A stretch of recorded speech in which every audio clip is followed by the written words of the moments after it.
Hola, buenos días. La primera lectura de hoy está tomada de los capítulos 41 y 42 del libro del Génesis. Hay que tener en cuenta la estructura de este primer libro de la Biblia. Los primeros 11 capítulos se centran en una descripción fundamentalmente teológica del origen del universo. No simplemente el origen de la materia, sino también el comienzo de la presencia del pecado en nuestra vida y el comienzo de nuestra esperanza de salvación. Eso en los primeros 11 capítulos del Génesis. A partir del capítulo 12 y hasta el final, el Génesis nos cuenta la historia de los patriarcas. Empieza por el ciclo de Abraham en el capítulo 12, con aquellas famosas palabras cuando Dios le dice a Abraham: «Sal de tu tierra y de la casa de tu padre a la tierra que yo te mostraré». Después de Abraham se habla de Isaac, aunque solo brevemente, y después viene el ciclo de Jacob con todas aquellas astucias de la madre de Esaú y de Jacob que conducen a una división entre estos hermanos. Por eso Jacob tiene que irse de la casa. Luego regresa y se da una reconciliación entre ellos. Jacob tiene al final 12 hijos que son los que dan los nombres a las 12 tribus de Israel. Pero esa historia de Jacob, de alguna manera, se prolonga en la historia de uno de sus hijos, uno llamado José. Y de este José es del que nos habla la primera lectura de hoy, que, como he dicho, ha sido tomado de los capítulos 41 y 42 del Génesis.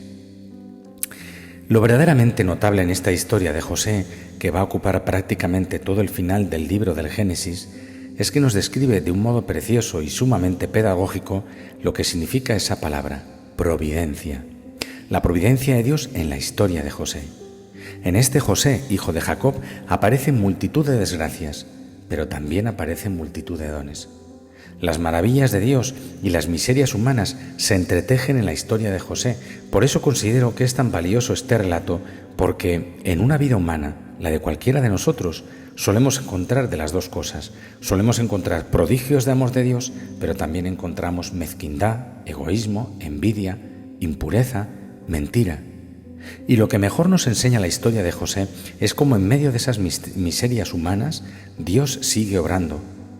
Es como dice el refrán popular: Dios escribe derecho en renglones torcidos.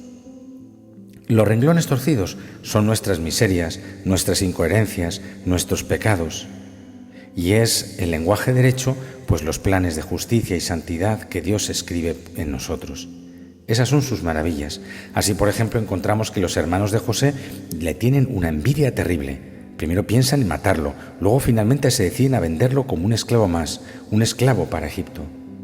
Pero en Egipto no solamente recibe José una tremenda bendición hasta el punto de ser algo así como el ministro del Interior y ministro de Economía del faraón, sino que este hombre es también causa de bendición para los mismos hermanos que lo han vendido.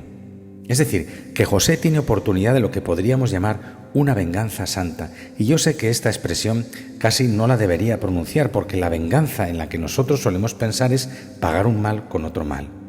En cambio, esta especie de venganza, muy entre comillas, venganza santa, es devolver un bien inmenso por el mal que aquellos hermanos le habían querido causar a José.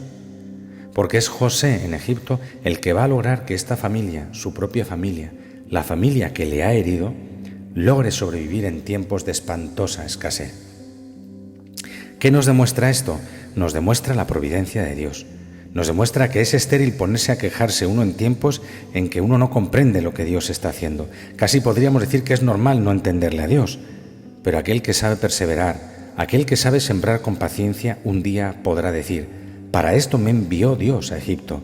Este es el bien que se escondía tras la amargura y tras la dificultad de aquello que me parecía tan desgraciado y aquello que me parecía tan terrible.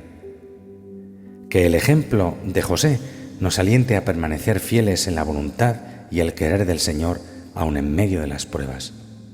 Gloria al Padre y al Hijo y al Espíritu Santo, como era en el principio, ahora y siempre, por los siglos de los siglos. Amén.